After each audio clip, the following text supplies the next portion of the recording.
नमस्कार दोस्तों, आज बताऊंगा कि कैसे आप ITR 4 फाइल करेंगे प्रोफेशनल इनकम के केस में। हाँ जी दोस्तों, आप ITR 4 44 ADA के अंदर कैसे फाइल करेंगे आज आपको बताऊंगा, जहां पे आप अपनी इनकम का यानी टोटल रसीट का 50% इनकम डिक्लेयर करके अपना टैक्स पे कर सकते हैं और ITR फाइल कर सकते हैं। अगर कोई टैक्स बनता है तो टैक्स पे करेंगे और ITR फाइल करेंगे। पूरा स्टेप बाय स्टेप प्रोसेस बताऊंगा, तो चलिए समझते हैं। सबसे पहले आपको करना क्या है, ई फाइल पे जाना है और यहाँ से जाना है फाइल इनकम टैक्स रिटर्न पे और यहाँ से सेलेक्ट करेंगे ITR। यहाँ सेलेक्ट करेंगे असेसमेंट ईयर, कौन से असेसमेंट ईयर के लिए ITR फाइल कर रहे हैं। तो असेसमेंट ईयर 26-27 के लिए कर रहा हूँ, जो कि करंट असेसमेंट ईयर है 26-27, और ऑनलाइन फाइल करने वाला हूँ। ऑनलाइन ले लिया, कंटिन्यू पे क्लिक करूँगा, स्टार्ट न्यू फाइलिंग पे जाऊँगा। अब यहाँ पे सेलेक्ट करना पड़ेगा कि ITR जो फाइल कर रहे हो आप क्या हो, इसमें इंडिविजुअल हो, HUF हो, अदर्स हो, क्या हो। तो आपको सेलेक्ट करना होगा। अदर्स में पार्टनरशिप फॉर्म भी आ सकती है, जैसे कि मैं यहाँ पे इंडिविजुअल है तो इंडिविजुअल सेलेक्ट कर लिया, प्रोसीड कर दिया। अब ITR फॉर्म सेलेक्ट करेंगे तो ITR 1 और ITR 4 दो फॉर्म अभी ऑनलाइन हुए हैं। अभी ITR 3 और ITR 2 या ITR 5 या ITR 6 ऑनलाइन नहीं हुआ है। ठीक है, तो ITR 4 सेलेक्ट कर लिया मैंने, प्रोसीड विद ITR 4 ओके करेंगे। अब देखो ITR 4 कौन कौन फाइल कर सकता है समझना। ITR 4 एक individual HUF form other than limited liability partnership कर सकता है, जो कि रेजिडेंट है और जिसकी income total income 50 lakh rupees तक है, वो ITR 4 फाइल करेंगे। और जिसकी इनकम बिजनेस एंड प्रोफेशन से है, ठीक है, अंडर सेक्शन 44 AD, 44 ADA और 44 AE। तो 44 AD बिजनेस इनकम के केस में ITR 4 कैसे फाइल करना है ऑलरेडी बता चुका हूं। जिन लोगों ने वो वीडियो मिस कर दिया है तो चैनल पे जाइए, बिजनेस इनकम के केस में 44 AD में ITR कैसे फाइल करना है वो वीडियो आपको चैनल पे मिल जाएगी। आज की वीडियो में 44 ADA वाला बताऊंगा, जो कि प्रोफेशनल के केस में होता है कि अगर आपकी इनकम फ्रॉम प्रोफेशन है यानी प्रोफेशन से इनकम बनती है तो कैसे आप ITR फाइल करेंगे। ठीक है, इसके अंदर आप लॉन्ग टर्म कैपिटल गेन भी दिखा सकते हैं, जो कि सेक्शन 112 के अंदर होता है। और 1,25,000 रुपए तक की अगर आपकी कैपिटल गेन इनकम बनती है तो आप यहाँ पे शो कर सकते हैं। 3 स्टेप है, पहले स्टेप में वैलिडेट होगा, दूसरे में कंफर्म, तीसरे में वेरीफाई होगा। तो चलिए शुरू करते हैं। अब ITR फाइलिंग के रीजन पूछ रहा है कि ITR फाइलिंग के क्या रीजन है, किस वजह से आप ITR फाइल करना चाह रहे हो। तो पहला ऑप्शन है कि मेरी इनकम बेसिक एग्जेम्पशन लिमिट से ज्यादा है, इस वजह से कर रहा हूँ।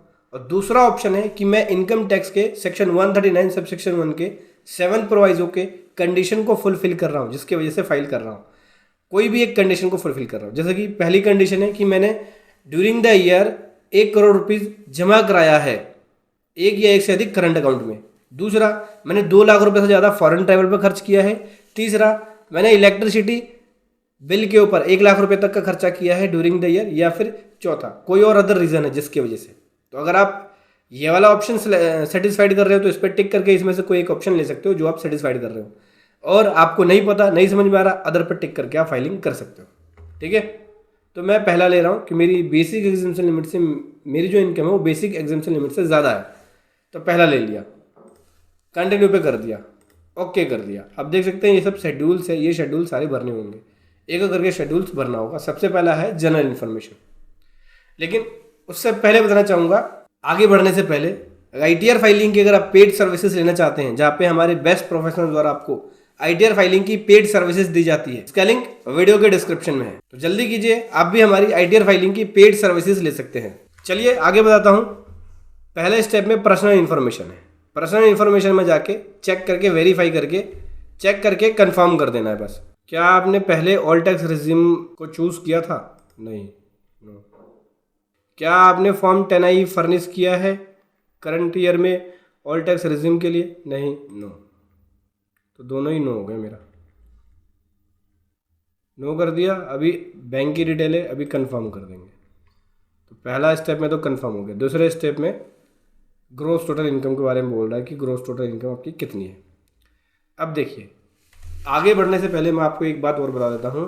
ITR फाइल करने से पहले आपको 2 काम जरूर कर लेने हैं। पहला काम, आपको अपना फॉर्म 26 AS देख लेना है। दूसरा काम, अपना AIS और TIS चेक कर लेना है। 26 AS में जितना जितना TDS कटा होगा उसकी इन्फॉर्मेशन मिल जाएगी, और AIS TIS में जितना जितना आपकी इनकम, जिस जिस सोर्सेज से आपकी इनकम आ रही होगी वो शो कर देगी। जैसे इंटरेस्ट इनकम, FD के ऊपर इंटरेस्ट इनकम है, कोई और अदर इनकम है तो वो शो कर जाएगी। तो वहाँ से देख के ही इन्फॉर्मेशन को फिल करें, ठीक है, आगे बढ़ने से पहले। तो चलिए ग्रॉस टोटल इनकम पे आ जाते हैं, ओके करते हैं। तो सबसे पहले इनकम पूछ रहा है income from business and profession, दूसरे में इनकम फ्रॉम सैलरी है, फिर हाउस प्रॉपर्टी है, फिर अदर सोर्स की इनकम है। तो सबसे पहले तो मैं बिजनेस एंड प्रोफेशन वाली इनकम को एडिट पे क्लिक करके यहाँ पे दूंगा। तो मैं अपनी ITR फाइल कर रहा हूँ इस पे प्रोफेशन के अंदर फाइल कर रहा हूँ 44 ADA के अंदर। 44 AD नहीं, बिजनेस नहीं है मेरा, प्रोफेशन है, तो 44 ADA लूँगा। शो डिटेल पे जाऊँगा। शो डिटेल पे जाने के बाद अब मुझे यहाँ पे अपनी प्रोफेशन वाली इनकम उसकी डिटेल फिल करनी होगी। सबसे पहले बोल रहा है ग्रोज रिसिट्स दे दो, जो आपकी ग्रोज रिसिट्स है। किससे?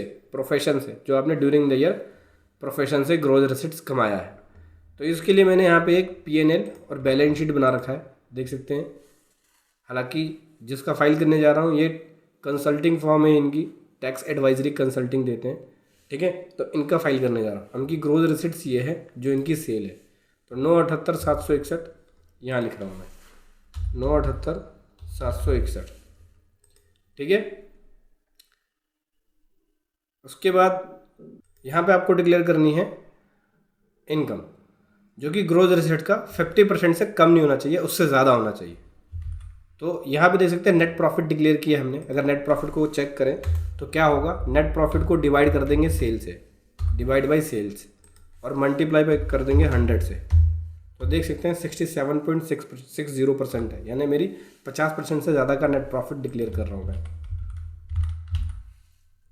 तो यहाँ लिखूँगा मैं 661,615।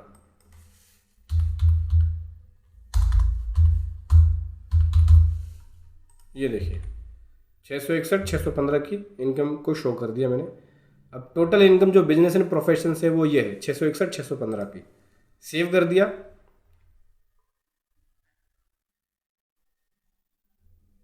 एक बार एडिट पे क्लिक करेंगे, 44 AD पे आएंगे। ये देखिए यहाँ पे ऐड अनदर पे क्लिक करके यहाँ पे ना बिजनेस का नेचर दे देंगे कि बिजनेस प्रोफेशन का नेचर दे देंगे कि प्रोफेशन किस टाइप की प्रोफेशन है, उसका कोड क्या है। तो यहाँ पे मैं दे देता हूँ टैक्स कंसल्टिंग पे आ गया, और नेम ऑफ बिजनेस, तो बिजनेस का नेम यहाँ हमने कॉपी पेस्ट कर दिया, बस सेव पे क्लिक कर देंगे, ठीक है। अब जब 44 AD में जाओगे तो ऊपर तो आ गया बिजनेस का नेम, बिजनेस का कोड आ गया, ठीक है। ये ज़रूर फिल कर लेना आप। अभी कंफर्म करेंगे, नीचे आएंगे, हाउस प्रॉपर्टी से कोई इनकम है तो उसकी डिटेल, हाउस प्रॉपर्टी से इनकम नहीं है तो आगे बढ़ेंगे। अदर सोर्स से इनकम है उसकी detail. Interest from income tax refund 354 रुपये का ऑटोमेटिक आ रहा है मेरा। इसके अलावा अगर अदर सोर्स की इनकम है इसके अलावा कोई और तो दे सकते हैं। इसके अलावा मेरी और कोई अदर सोर्स इनकम नहीं है। अगर आपकी रहती है तो आप यहाँ रिपोर्ट कर सकते हो। तो टोटल इनकम मेरी ये हो गई। अभी आगे बढ़ेंगे, डिस्क्लोजर ऑफ एग्जाम्ड इनकम। यहाँ पे हमें डिस्क्लोजर की डिटेल देनी पड़ेगी। फाइनेंशियल पर्टिकुलर भी है और एग्जाम्ड इनकम की डिटेल्स भी है। पहले फाइनेंशियल पर्टिकुलर भर लेता हूँ। बेसिकली यहाँ पे बैलेंस शीट की डिटेल जाएगी, और यहाँ मैंने बैलेंस शीट बना रखा है, ये रही बैलेंस शीट, ठीक है। तो यहाँ मैं बैलेंस शीट की डिटेल को फिल कर रहा हूँ। कैपिटल अकाउंट ये है 754,294। सिक्योर लोन की बात करें तो सिक्योर लोन कुछ भी नहीं है। इसके अलावा मेरे पास एक्सपेंसेस पेबल है, इन्हें अदर करंट लायबिलिटी के अंदर शो कर सकता हूँ, ये रहा, और ये है 39,457 की। इसके अलावा बात करें तो फिक्स एसेट्स की बात करें तो फिक्स एसेट्स कुछ भी नहीं है, क्लोजिंग स्टॉक कुछ भी नहीं है। डेटर है, सीधा डेटर है। डेटर कितना है? डेटर है मेरे पास 396,00,96,000 का डेटर है, और कैश इन हैंड है 243,751। कैश इन हैंड आ गया 243,751 का। उसके बाद बात करूँ तो अदर करंट एसेट 4,000 रुपये, तो 4,000 रुपये का अदर करंट एसेट शो कर दिया। इसके अलावा मेरे पास 1.5 लाख रुपए का एडवांस टू सप्लायर भी है, यानी एडवांस यहाँ पे लिख लेंगे 1.5 लाख का। ये है कितना हो गया 79,3751, 79,3751, ठीक है। बैलेंस शीट में एसेट एंड लायबिलिटी इक्वल होनी चाहिए, जो कि मेरी इक्वल है। इन्फॉर्मेशन रिगार्डिंग जीएसटी में रजिस्टर्ड नहीं हम, तो हमें देने की ज़रूरत नहीं है। अगर आप जीएसटी में रजिस्टर्ड हैं तो इस पर क्लिक करके ऐड अनदर पे जाके वहाँ पे जीएसटी की इन्फॉर्मेशन फिल करनी होगी। सबसे पहले जीएसटी नंबर और उसकी टर्नओवर शो करनी होगी। इसके अलावा अगर कोई आपकी एग्जाम्प्ट इनकम है तो वो आप यहाँ पे रिपोर्ट कर सकते हो। मेरी और इसके अलावा एग्जाम्प्ट इनकम कुछ भी नहीं है। अब लॉन्ग टर्म कैपिटल गेन पूछ रहा है, ये भी नहीं है, कंफर्म कर दिया। टैक्स डिडक्शंस के बारे में पूछ रहा है, बेसिकली यहाँ पे डिडक्शंस के बारे में पूछ रहा है कि आपका डिडक्शंस कितना है, कौन कौन से हेड में। जैसे कि अग्निपथ स्कीम का डिडक्शन पूछ रहा है 80CC का, ये नहीं है मेरे पास। एनी अदर डिडक्शन पूछ रहा है, ये भी नहीं है मेरे पास। टोटल डिडक्शन यहाँ आता है, तो डिडक्शन कुछ भी नहीं है, कंफर्म कर दिया। टैक्स पेड के बारे में पूछ रहा है, तो कितना टैक्स पेड किया आपने। अगर टीडीएस वीडीएस कटा है तो वो देख लेंगे आप। जैसे कि सैलरी से नहीं कटा है TDS, deduction detail of deduction at source on other than salary. Other than salary का टीडीएस है, तो अदर देन सैलरी का टीडीएस है मेरा, तो इस पर क्लिक करूँगा। यहाँ देखूँगा, ये देखिए अदर देन सैलरी के ऊपर मेरा ये टीडीएस कटा है, जहाँ पे ग्रोज रिसीट्स इतनी है और इसके ऊपर 4,000 रुपये का टीडीएस कटा है 194C के अंदर कॉन्ट्रैक्ट में। 4 लाख रुपए की ग्रोज रिसीट्स है और उसके ऊपर 4,000 का टीडीएस है। तो मैं 4 लाख से ज़्यादा की ग्रोज रिसीट दिखा रहा हूँ, आपको दिखाता हूँ। ये देखिए 7 लाख ज़्यादा है, 9 लाख रुपए की ग्रोज रिसीट्स दिखा रहे हैं हम यहाँ पे, तो इससे ज़्यादा दिखा रहे हैं, इससे कम नहीं दिखा रहे। तो आपको ये ध्यान रखना है, जितना भी आपका टीडीएस कटा होगा उससे कम नहीं दिखा सकते, उससे ज़्यादा दिखा सकते हो ग्रोज रिसीट्स। ठीक है, तो 4,000 का ये टोटल टैक्स पेड है मेरा, कंफर्म कर दूंगा मैं। ठीक है, ये ऑटो पॉपुलेटेड आता है। अगर आपकी इन्फॉर्मेशन गलत आ रही है तो आप 26AS देख लेना, कहीं टीडीएस का अमाउंट गलत तो नहीं आ रहा। अगर गलत आ रहा है तो वहाँ से देख के आपको ठीक करना होगा। कंफर्म कर दिया। अभी टोटल टैक्स लायबिलिटी की बात करें तो टोटल टैक्स लायबिलिटी पूछ रहा है, तो टोटल टैक्स लायबिलिटी हो गया 661,900, राउंड ऑफ में 1 रुपये लेके 70 बना दिया, 661,970 का। इसके ऊपर 13,000 का टैक्स पेबल बनता है, 13,000 का पूरा रिबट मिल जाएगा। रिबट मिलने के बाद देखा जाए तो कोई भी टैक्स नहीं बना है। कंफर्म कर दिया। लायबिलिटी टैक्स की 0 है। ठीक है, रिफंड वाला पार्ट यहाँ नहीं शो कर रहा है, रिफंड वाला पार्ट आगे शो करेगा जब कंप्यूटेशन हम देखेंगे। तो चलिए प्रोसीड टू वेरिफिकेशन पे क्लिक करते हैं। तो देख सकते हैं ग्रोस टोटल इनकम ये बन गया। ये इंटरेस्ट इनकम जोड़ने के बाद अदर सोर्स की 661,970 की होगी। टोटल टैक्स ये बना, रिबेट इतना मिल गया। 4,000 रुपये का जो टैक्स कटा था, टोटल टैक्स पेड है। Tax liability 0, total tax paid ये, रिफंड 4,000 रुपये। तो मेरा ये 4,000 रुपये का रिफंड बन गया, यानी 4,000 रुपये मुझे मेरे बैंक अकाउंट में मिल जाएंगे। अभी क्या करूँगा, प्रीव्यू एंड सबमिट रिटर्न पे जाऊँगा।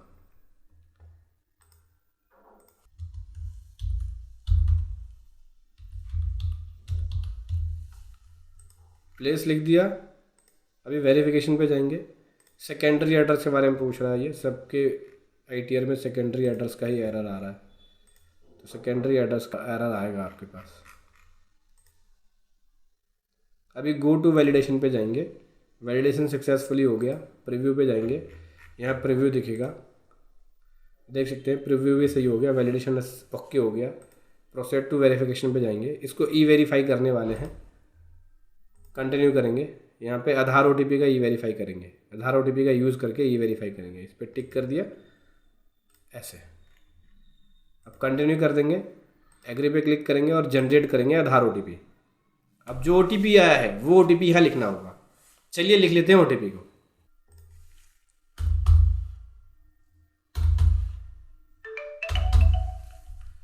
ये ओटीपी लिख दिया, वैलिडेट पे क्लिक कर रहा हूँ। देखिए सक्सेसफुली वैलिडेट हो गया। अब मैं इसको सबमिट करूँगा, तो देख सकते हैं प्रोसीड पे आ गया। क्लिक करने के लिए प्रोसीड कर दिया। देख सकते हैं सक्सेसफुली हमारी आईटीआर सबमिट हो गई है। डाउनलोड रिसीट पे क्लिक करेंगे तो यहाँ से इस प्रकार से आईटीआर का फॉर्म डाउनलोड हो जाएगा। तो समझ गए दोस्तों, ऐसे आपको आईटीआर 4 प्रोफेशन के केस में, प्रोफेशनल इनकम के केस में 44 ADA में फाइल करना है। वीडियो कैसी लगी ज़रूर बताएं। Thank you so much. जय हिंद, वंदे मातरम।